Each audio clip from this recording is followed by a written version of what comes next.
After that, you can hold there for 30 seconds.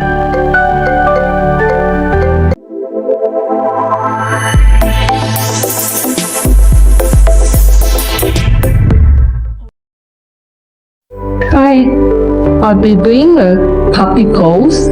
This is a great pose for shoulder opening. Open the knee at the shoulder width length.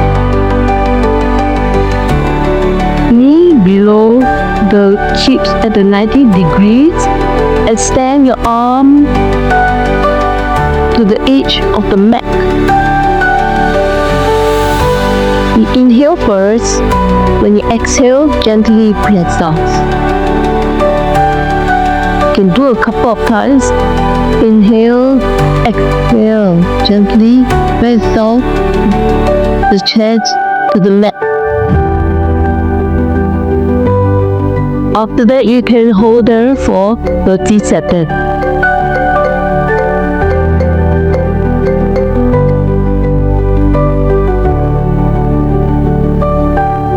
Then you can rest. Subscribe to the channel for more content like this.